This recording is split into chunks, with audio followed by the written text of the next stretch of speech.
السلام علیکم ورحمة الله وبرکاته. ګوګل او اوس معاشره، محترمینو کافرانو او د اسلام دشمنانو، زموږ د مسلمانانو د جامعې او خصوصا د نوي نسل لپاره د هلاکت او د بربادۍ او د الله سره د لرېوالي او د رسول الله اسلام سره د لرېوالي او د قبر سره د غفلت یو غټه موزینه لکه انټرنیټ او ګوګل مسلمانانو ته ایجاد کړل او اختراع یې کړل. نیټ هغه څه دی چې خلک یې سره وصل کړل، خلک یې سره ژوندي کړل، د لورو لورو ملکو خلک یې سره وپېژندل، خو لیکن هغه شی هم دی چې بنده یې د الله څخه پردی کړي، امتي یې د رسول الله صلی الله علیه وسلم بارک څخه پردی کړي.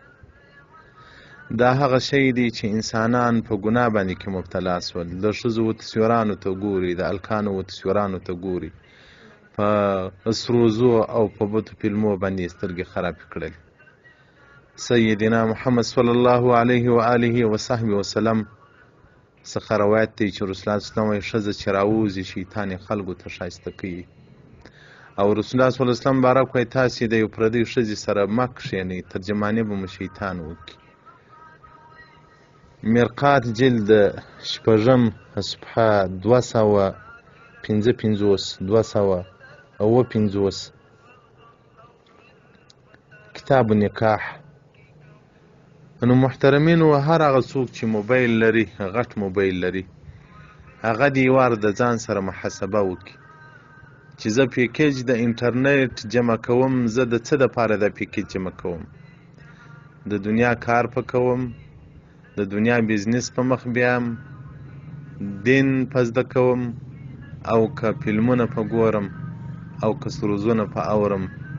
مخکې دې محاسبه له ځان سره وکړي، بیا دې پر پیکج باندې اقدام وکړي، پیکج دې رانیسي. محترمینو، هر هغه څوک چې انټرنیټ ګوري، یو وار دې مخکې په سترګو کې د قبر انځور راولي چې زه به یو ورځ تلونکی یم له دې دنیا څخه، یو ورځ به ځم و هغه تور قبر ته به ورځم، هلته به بیا نه سمسنګ موبایل را سره وي، نه به آیفون موبایل را سره وي، نه به کیو موبایل را سره وي، نه به بل موبایل را سره وي، نه به هلته ماموري کارت وي، نه به هلته بیا د ګوګل او نه به هلته بیا د انټرنیټ سګنل کار کوي. هلته به صرف یوازې د انسان سره خپل طاعت او عبادت وي، هلته به د انسان سره خپل معصیت او د الله نافرماني ورسره وي. قبر ته چې انسان شو کېږي، صرف یو کفن ورسره وړي، یو کفن وړي، نور د دنیا تاج، د دنیا سرمایه، د دنیا عزت و قدر نه ورسره وړي. د قبر عزت او د قبر سرمایه هغه طاعت د الله دی چې سړی به په مځکه باندې وکړي. دا شیخ مبارک وایي که توانستیم ندانستیم، چې پوهېدلم چې طاقت مې ولو، پوهېدلم نه چې د لمانځه طاقت مې ولو، د نفلو طاقت مې ولو، د روژو طاقت مې ولو، د ذکر طاقت مې درلودی، ژبه مې په ذکر باندې مشغوله کولی سوای، هغه دماغ او سوچ و فکر مې د الله په مخلوق کې په تفکر مشغوله کولی سوای، په پښو باندې مسجد ته تللی سوای، په لاس مې قرآن را اخیستلی سوای، او په سترګو مې قرآن ته کتلی سوای، او په ژبه مې قرآن ویلی سوای، خو نه مې کول چې طاقت مې و نه پوهېدلم. که دا انستیم نتوانستیم چې قبر ته چې وسولم، چې پوه سولم بیا طاقت نسته، په قبر کې بیا هیڅ په درد نه خوري، هیڅ په درد نه خوري. شیخ مبارک وایي پر یوه هدیره باندې رالمه، کشف القبور راته وسو، د دې قبرو کشف راته وسو. هغه انسانانو ته کېږي چې هغو تصفیه د باطن کړي، هغو تزکیه د باطن کړي، هغو ته کشف القبور کېږي. نو شیخ مبارک وایي څوک په دې قبر کې ناست، پوښتنه مې ځینې وکوله چې څونه وخت کېږي، هغه تلاوت د قرآن عظیم شان کوه. ځکه رسول الله صلی الله علیه وسلم بارک وایي مؤمن چې د قرآن په شغل کې مړ سي، قبر کې بیا ملایکې قرآن ورته راوړي، وایي تر قیامته پورې ته خپل تلاوت د قرآن کوه چې قیامت راځي بیا به جنت ته ولاړ سي. نو هغه شیخ مبارک وایي ما پوښتنه ځینې وکولې چې څونه وخت کېږي تلاوت د قرآن کوي؟ وایي دا راته 400 کاله کېږي. نو هلته خو بیا نه لوږه سته نه تنده سته نه خوب سته. خوب لږه تنده هغه دلته په دې ژوند کې ده، وروسته له مرګه بیا نسته.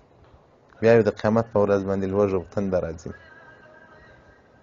نو شیخ مبارک وایي زه ډېر تعجب واخیستلم، ما سبحان الله 400 کاله کېږي چې قرآن تلاوت کوي.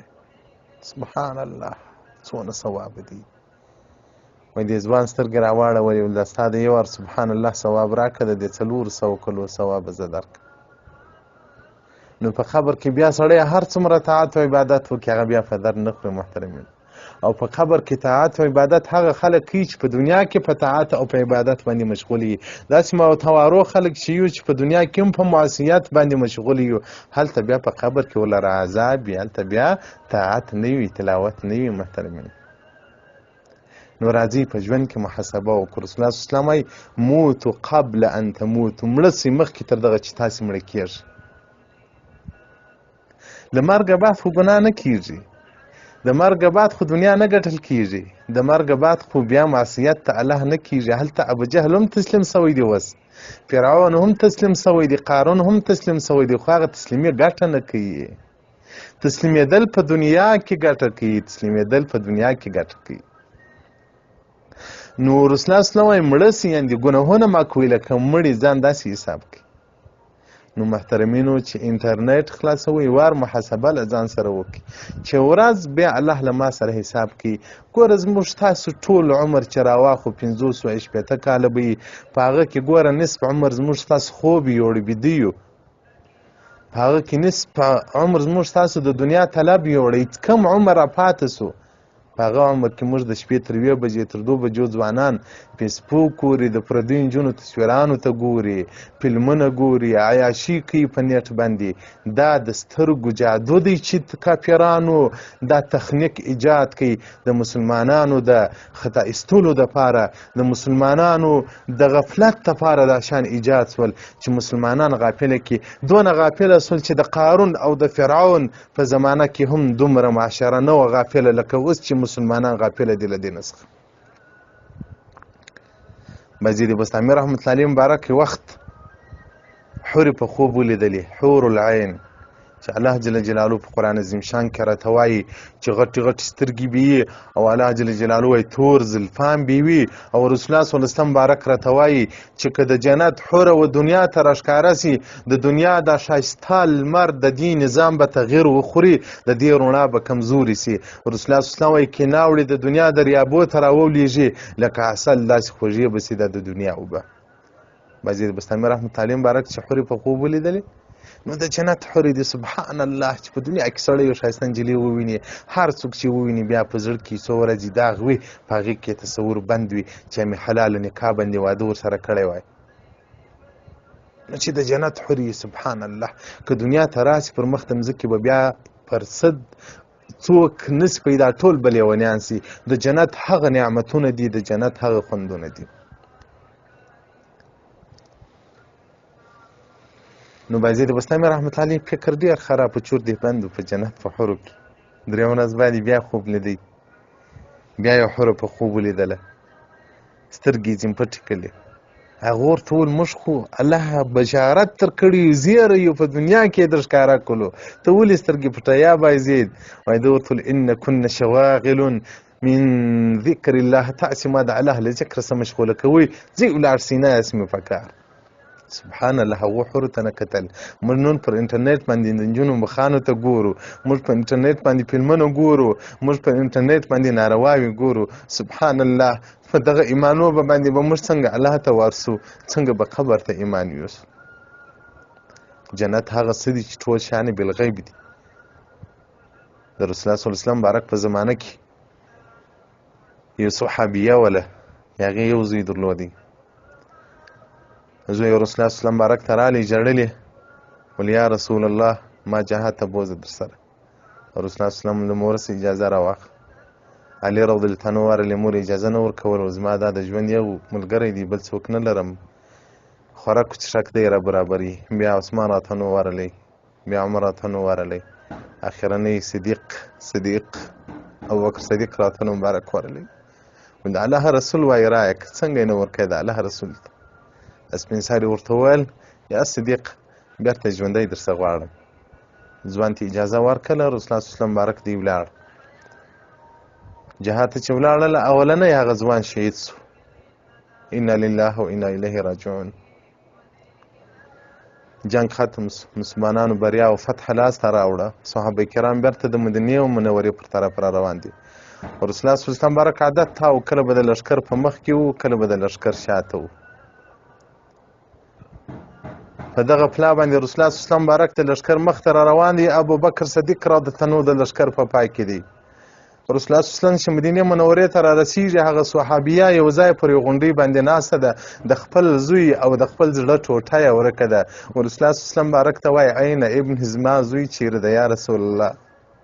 رسول الله صلی الله علیه وسلم وایي د شا له خلکو څه پوښتنه وکړه. نو رسول الله صلی الله علیه وسلم مبارک نه ورته وویل چې هغه شهید سوی دی. ولې سپین سرې زړه دی درد به وکړي یو څه به په وسي. شا صحابه کرام چې رالو سپین سرې ورته وویل چې زما زوی څه سو. هغو رسول الله صلی الله علیه وسلم مبارک څه درته وویل؟ نو رسول الله صلی الله علیه وسلم د شا له خلکو پوښتنه وکړه. صحابه و چې ورته وویل چې رسول الله صلی الله علیه وسلم نه ده خبره کړې موږ به هم بس ورته وویل چې د شا له خلکو پوښتنه وکړه. هغو بس د شا له خلکو پوښتنه کوه. دا چې هر صحابي راځي د زوی پوښتنه ځینې کوي چې زما زوی څه سو. هغه وایي بس د شا له خلکو پوښتنه وکړه.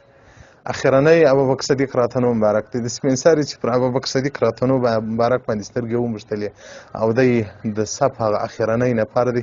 ولې ابوبکر زما زوی دې څه کوي؟ زما زوی خو مې امانت تر کړی و.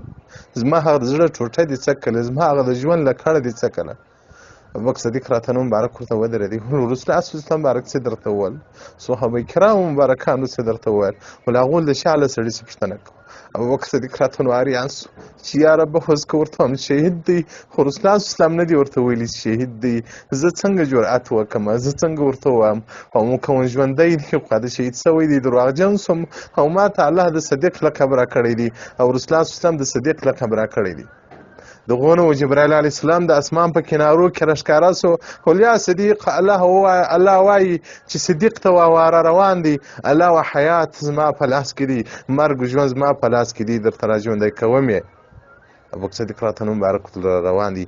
دغه نو ځوان پر یو دښته باندې راپورته سو. سپین سرې خپل زوی تر لاس تکیه کوي. ابوبکر صدیق راته نو حیران سو. رسول الله صلی الله علیه وسلم مبارک ته راغلی چې یا رسول الله عجب واقعه پیښه ده. رسول الله صلی الله علیه وسلم مبارک ورته ویل صدیق کې الله دې نه دروغجن کوي. سپین سرې خپل زوی کور ته بوت. درېیم ورځ بعد رسول الله صلی الله علیه وسلم په مجلس کې حاضر رسول یا رسول الله زما هغه زوی نه دی چا پخوا و.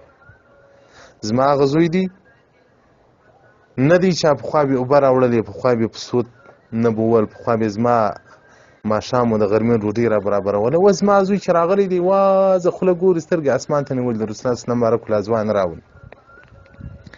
ځوان چې راوستی رسول الله صلی الله علیه وسلم مبارک ورته ځوانه دا خو دې مور د حق در باندې لري، بیا د ژوند کې دغه یو قریب لري او دا دغه قریب دی، د دې هم ته هم د دې دغه یو زوی د مور خدمت وکړه د پخوا پر شیان باندې. ځوان ورته وژړل یا رسول الله کوم وخت زه شهید کېدلم ما ته د جنت حورې راغلي، زما روح هغو په دسملو کې وپیچي. بیا چې الله کرامتن ابوبکر صدیق راته نو او معجزتن تا ته را ژوندی کړلمه یا رسول الله چې تر اوسه قیامت پورې زه ژوندی یم، زما به خوراک و څښاک نه وي او زما به بس دغه کیسه یې اسمان ته به ګورم، انتظار به باسم چې څه وخت به بیا زه بېرته له دنیا څخه ولاړ سم. رسول الله صلی الله علیه وسلم مبارک سپین سرې ته وویل ول دا زوی که دې تر هغه وخته ژوندی وي دغه رنګ به وي دغه رنګه به وي، هېڅ نفع به بیا نه پر واخلې. سپین سرې ویل دا بت نو زه څه کوم چې زما په نفع نه دي؟ یا رسول الله دعا ورته وکړه چې الله خپل مقام ورکړي. رسول الله صلی الله علیه وسلم دعا وکړه الله خپل مقام ته یې وصل کړه. ځوان پر هغه ځای باندې راپرېوت، یو بېرته هغه خپل روح الله ته وسپارئ، هغه د شهداو په جمع کې راپورته سو. نو علما کرام وایي دا ایمان ټول بالغیب دی. که دغه رنګه موږ ته جنت راښکاره کړي لکه دغه ځوان چې نو بیا به په دنیا کې موږ نه خوراک وکړو نه به څښاک وکړو نه به په دنیا کې بیا موږ قریب وپېژنو نه په دنیا کې بیا موږ پردی وپېژنو، بیا به ټول د آخرت په شغل کې یو، بیا به ټول د قبر په شغل کې یو. ټول پټ دی راسه، ټول پټ دی. و څه کوې که جنت الله موږ ته راښکاره کړي چې دغه حورې دي دغه غلمان دي دغه نعمتونه دي بیا به یې ځوان په نیټ باندې ځان مصروفه کړي د الله له ذکر څخه او که په ګوګل باندې ځان مصروفه کړي او که په فیسبوک باندې ځان مصروفه کړي بیا به ټول وخت سپې په لاس وي. نو محترمینو فیسبوک ګوګل د نیټ سره دا یو غټه فتنه ده یو غټه اسلحه د شیطان ده. ځانونه اماده کوي د الله له دینه ما په لرې کېږي د الله څخه ما په لرې کېږي د قرآن څخه ما په لرې کېږي. د دې پر ځای چې مسلمانانو به تلاوت قرآن کوه نن په نیټ باندې مشغوله دي نن په نیټ باندې مشغوله دي. الله جل جلاله دې موږ تاسو توفیق راکړي چې نیټ پر صحیح طریقه باندې استعمال کړو او که د دنیا کاروبار کې کوئ پر هغه باندې ګناه یې مه کې کوئ محترمینو ګناه یې مه کې کوئ محترمینو ګناهو څخه اجتناب وکړئ هلاک پسې ژوند ما بربادوي. والسلام علیکم ورحمة الله وبرکاته.